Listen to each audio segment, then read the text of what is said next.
জিবরাইল আলাইহিস সালাতু ওয়াস সালাম আল্লাহর রাসূলের ঘরে যান না। সপ্তাহ অতিক্রম করে গেলে আল্লাহর রাসূল বলে, জিবরাইল ঘরে আসেন না কেন? জিবরাইল আলাইহিস সালাতু ওয়াস সালাম বলে, ঘরের ভেতরে কুকুর আছে। আল্লাহর রাসূল সাল্লাল্লাহু আলাইহি ওয়াসাল্লাম ঘরে যায় উম্মুল মুমিনিনকে বলে, ঘরে কি কুকুর আছে নাকি? কুকুর আসছিল, ও তো গেছে গা 6 দিন আগে। ঘরে একটা ভিক্ষা পড়ছিল, গেছে গা। হাসান হুসাইনে যে ধরে ধরে জাতা মারছে, বাড়ি মারছে। কুকুরের কিছু পশম ঘরের ভেতরে পড়ে আছে, এই কারণেই জিবরাইল ভিতরে ঢুকতেছে না। উম্মুল মুমিনিন আবার এই ঘরটাকে সুন্দর করে সাফ করছেন, এটার পশমটা কেউ ঘর থেকে বাইর করছেন। তারপরে জিবরাইল ঘরের ভিতরে ঢুকছেন। তার মানে কুকুরের পশম এত নাপাক, এত নাপাক, এটা ঘরে থাকলে রহমতের ফেরেশতা যায় না। শুধুই মাত্র এতটুকুনি না, ফিকহি মাসআলা আরো কঠিন। কুকুরের পশমের সাথে যদি ভিজা কাপড় ছোঁয়া লাগে, তাহলে ও কাপড় পরে নামাজ হবে না। অথবা শুকনা কাপড়ও যদি কুকুরের গায়ে লাগে আর কুকুরের গা যদি ভিজা থাকে, তাহলেও এই কাপড় পরেও নামাজ হবে না। ফকিহরা বলে এটা হলো এর পশম কত নাপাক, আর এর মুখের লালা কিরম নাপাক। যদি কোনো বর্তনে মুখ লাগায় কুকুর কিছু খায়, তাহলে ওই বর্তন একবার ধুইলে চলে না। ফকিহরা কয় 7 বার ধুইতে হইব, মাটি দিয়ে টয়লেট ধুইতে হইব। আচ্ছা আপনারাই বলেন, যেই বর্তনে কুত্তায় মুখ লাগাইলো এটা 7 বার ধুইতে হয়, যার বউয়ের কালে কুত্তায় চুমা দিছে তার বউরে তো ওয়াশিং মেশিনে ঢুকে রাখা করে কাটমাস। বুঝ খারাপ হয়ে গেছে তো কুকুর রে দিয়ে বউরে চুমা খাওয়াই, অথবা কুকুরকে নিজে চুমু দিছে, কুকুরকে গাড়ির ভেতরে তুলেছে। এই যে হারাম কামড়ে নিজের, এটা একটা গর্বের কাজ, অহংকারের কাজ মনে করতেছে। আমি দামি কুত্তা পালি, এইটা গর্বের কাজ মনে করতেছে। আর এতিমখানা বন্ধ করবার চাইতেছে। কিরকম হাইওয়ানের হাইওয়ান হইলে এতিমখানা বন্ধ করতে চাইছে না। কেউ যদি এতিম পালে, তাহলে আল্লাহর রাসূল বলেন, এতিমের অভিভাবক আর আমি একসাথে আল্লাহর জান্নাতে থাকবো।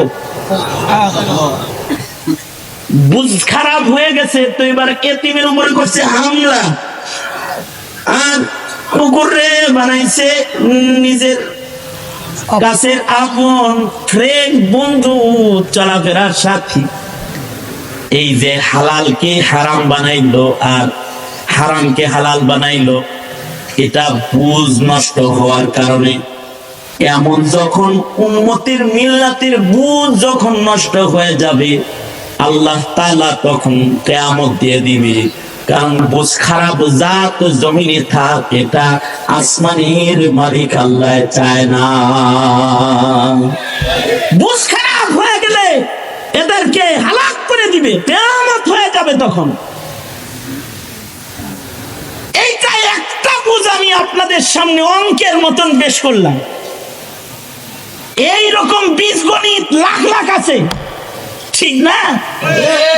এই রকম কেস লাখ লাখ মুসলমান যে রোগগুলোতে আক্রান্ত। এবার মারুফকে মুনকার মনে করে, মুনকারকে মারুফ মনে করে, তাইলে তো কিয়ামত সন্নিকট হবে, আযাব আসবেই।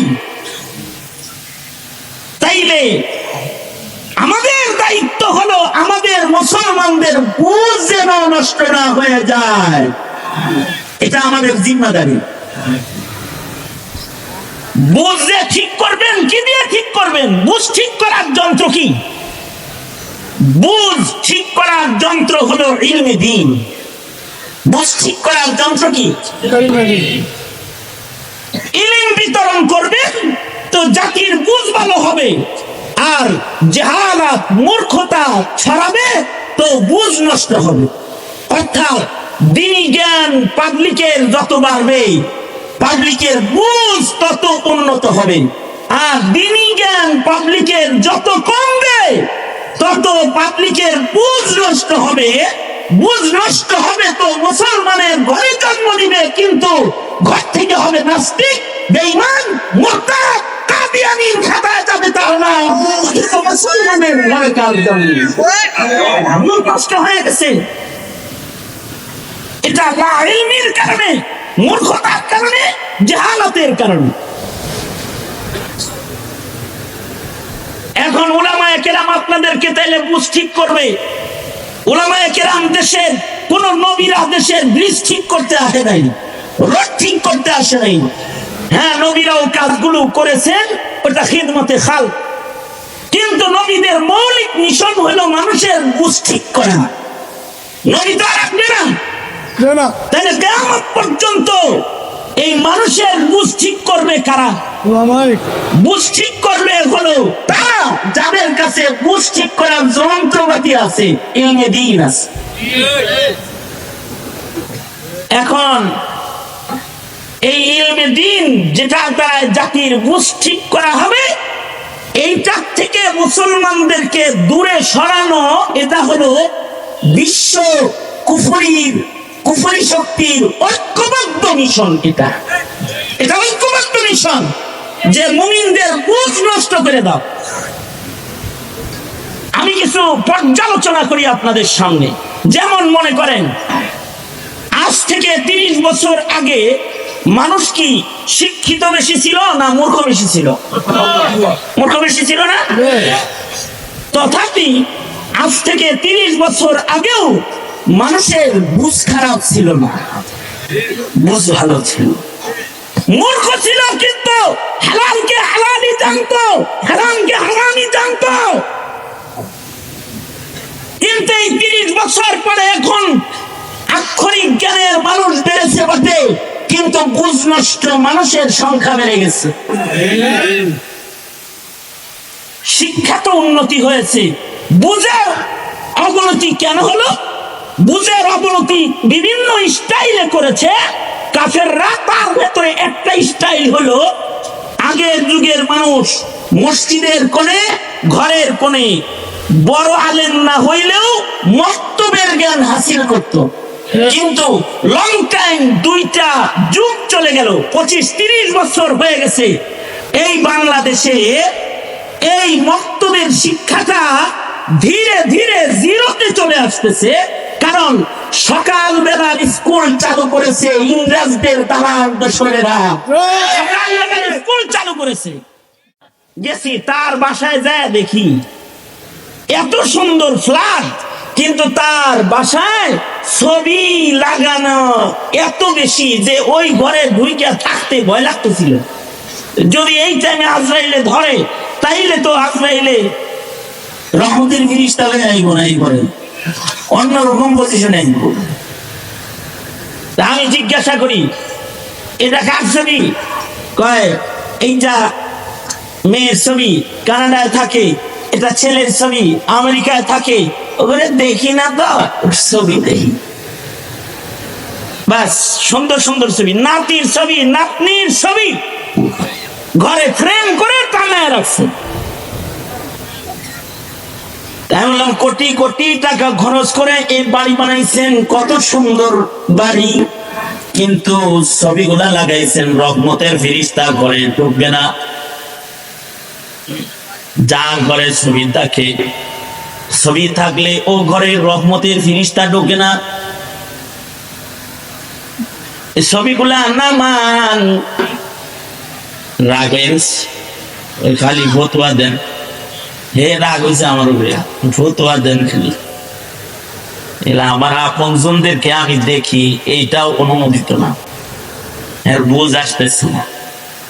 বুঝ নষ্ট হয়ে গেলে তখন হারামকে মনে করে হালাল, হালালকে মনে করে হারাম। বেডরুমে লয়ে গেছে, যায় দেখি বেডরুমে একেবারে বিশাল বড় টিভি লাগানো আছে, শুয়ে শুয়ে টিভি দেখে। দেয়ালে সুন্দর টেলিভিশন লাগানো আছে, যেটা হুইয়া হুইয়াই টিভি। ওই ঘরের ভিতরে হেল লগে আবার একটা যুবতী মহিলার ছবি লাগানো আছে। আমি বললাম, চাচা এইটা কার ছবি? আপনার মতনই তো লাগে। আর ওইটা কার ছবি? ওইটা আপনার চাচি, আর ওইটা আমি।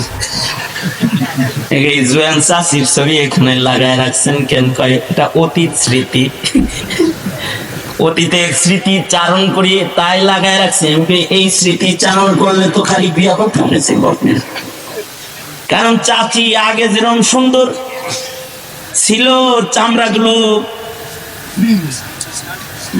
কমল ছিল, দেখতে গঠন ভালো ছিল, এখন তো চাচি ফিনিশ। এই পুরান জিনিস দেখে খামাখা দুঃখ লয়ে লাভ কি? আরো দিলে বেদনা লাগবে, এটাও না আমার।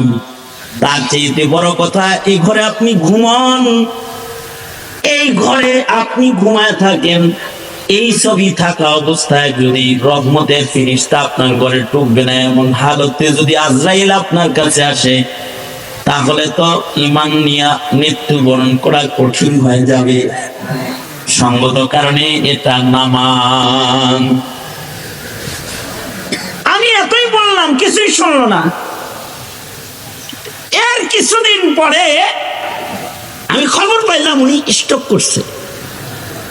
যখন স্ট্রোক করছে তখন তো এক সাইড গেছে গা, মুখ টুক চলে না, এবার মরণের চিন্তায় করছে। এইবার ঘরের ছবি সব নামাইছে। আমার কাছে খবর পাঠাইছে যে হুজুর কে বললো আমার ঘরে কোনো ছবি নেই। আমি যে খবর লেগেছে তারে জিজ্ঞাইলাম যে এত ছবি ওয়াশ করে এলাম, নামলো না, এমনি নামলো কেমনে? আপনি তো ওয়াশ করছিলেন, ওই সময় যদি শুনতো তাইলে হয়তো আল্লাহ ভিত্তি করতো না। মৌলবীদের কথা যারা শুনে না তাদের কাছে আল্লাহ চাবুক চলে আসলো, আল্লাহকে চাবুক চলে আসলো। কেন কি হয়েছে? কয় স্ট্রোক করছিল। দম যায় যায় ভাব। এবার চিন্তা করে, যদি ঘরে মরি আর যদি কাম না হয় তাহলে তো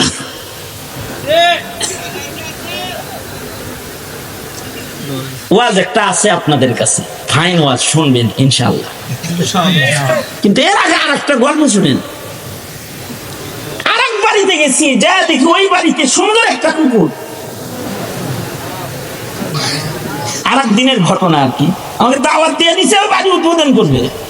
যা দেখি ঘরের ভেতরে সুন্দর কুকুর, কুকুর জুববে, এত বড় জিব্বা ঝুলা রয়েছে, এরকম করতেছে।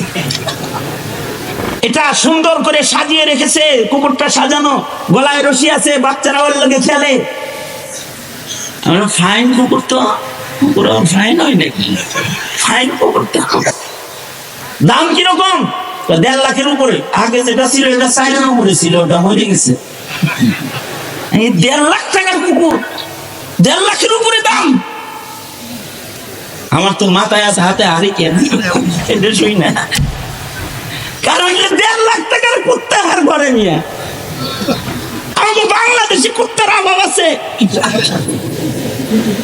রাস্তায় রাস্তায় কুকুর ট্রাফিক গিরি করে, আর 1.5 লাখ টাকা দিয়ে কুত্তা কিনে না ঘরে রাখছে।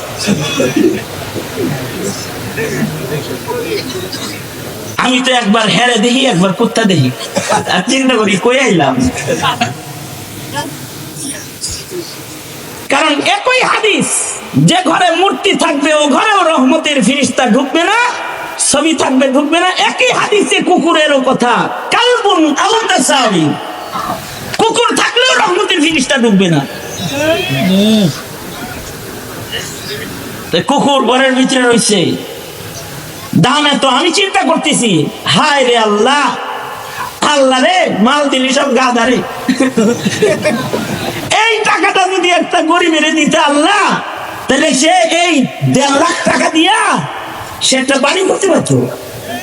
মানে গ্রামের যেই জায়গাগুলো ডিসিমেল মূল্য 10,000 অথবা 20,000, আচ্ছা 30,000ই হইল না কে, তাও তো 5 শতক জমি না, 1.5 লাখ টাকা তা হয় না?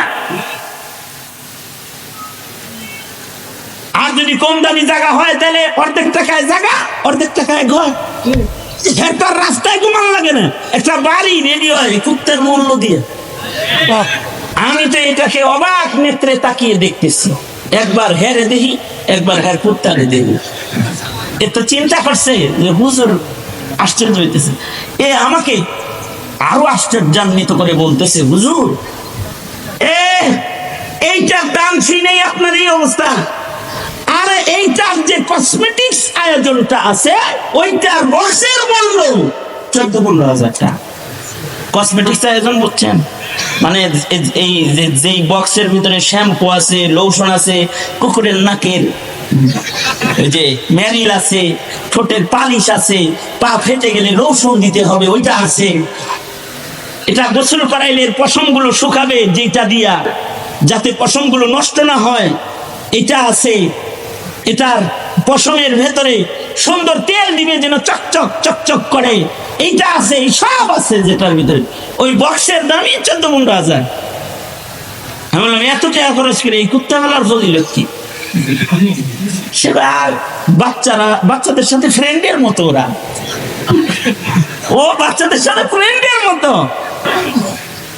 ওর একটা কি নামও রাখছে, নামও বলছিল একটা, ওই নাম করে ডাক দেয়, ও আহে শিখেন করতে।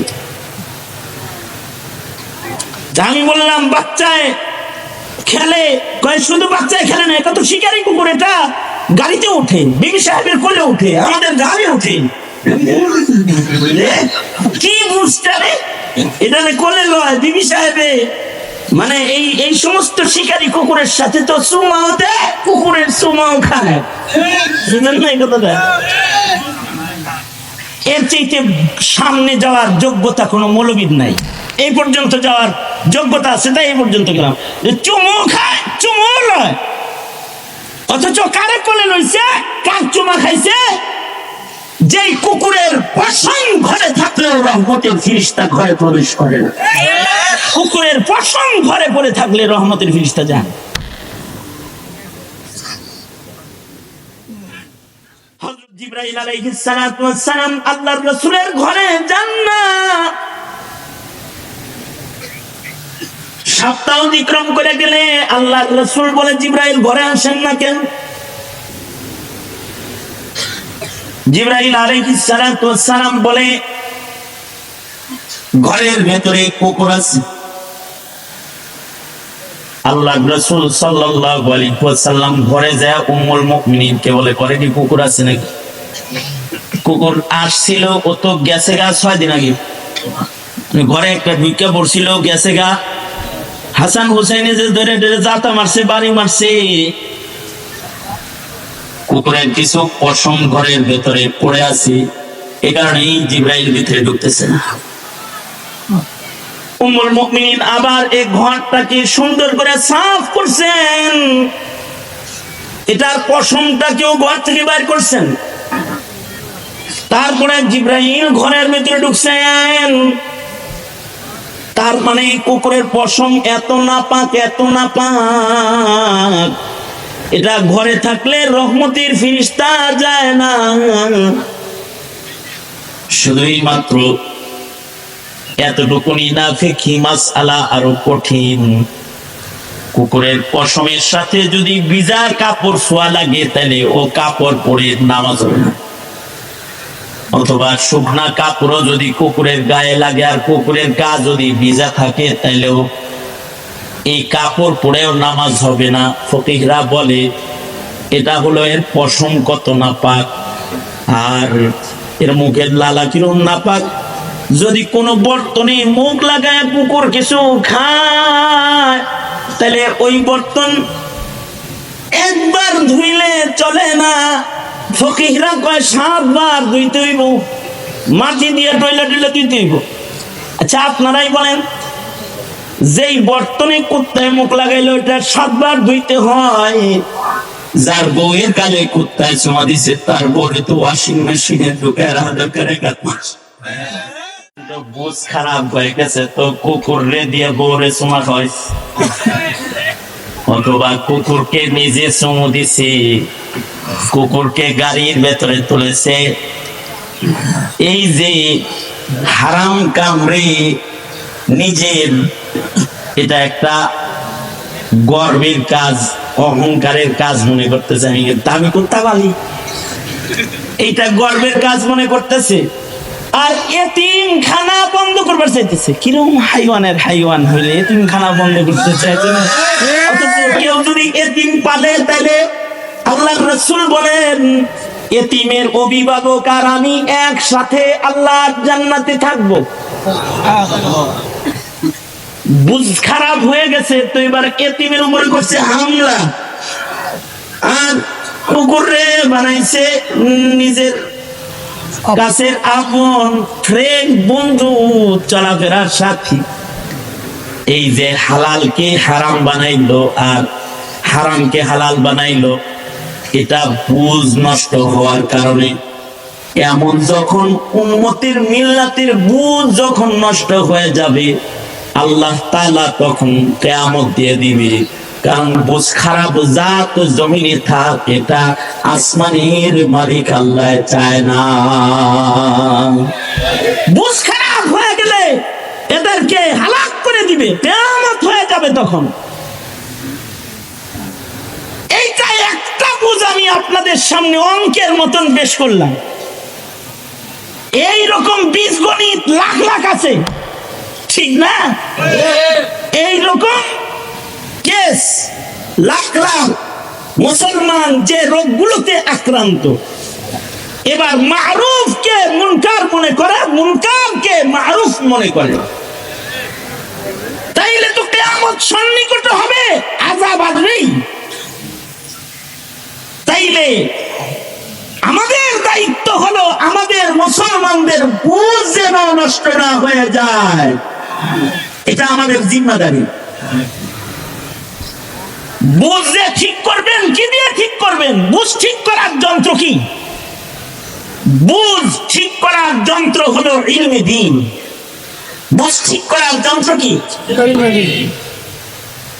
ইলম বিতরণ করবেন তো জাতির বুঝ ভালো হবে, আর জাহালাত মূর্খতা ছড়াবে তো বুঝ নষ্ট হবে।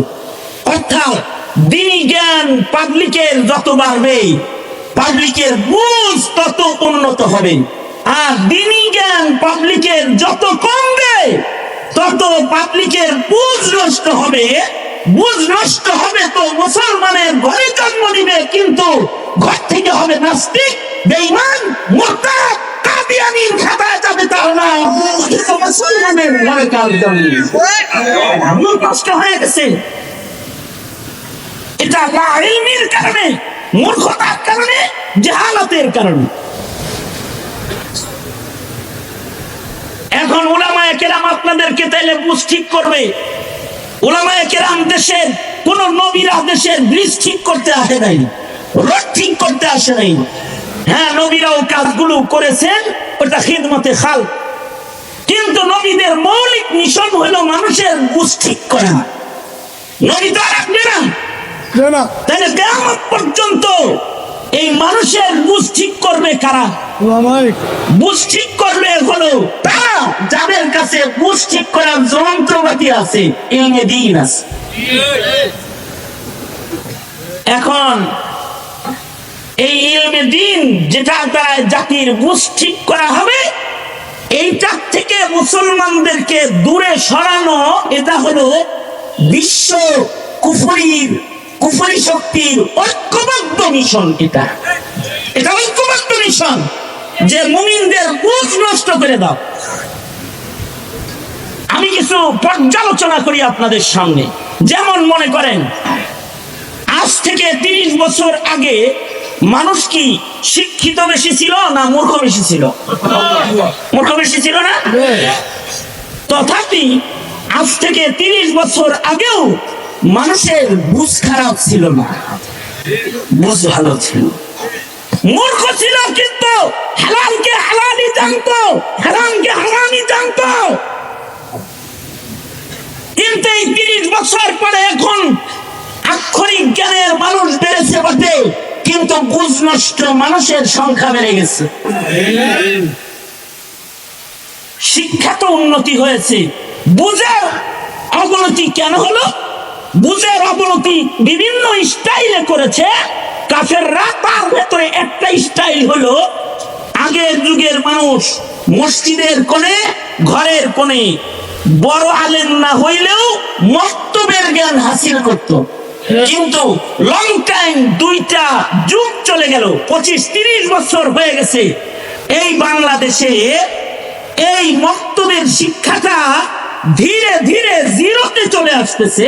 কারণ সকাল বেলার স্কুল চালু করেছে ইংরেজদের দালাল দোসরেরা, স্কুল চালু করেছে।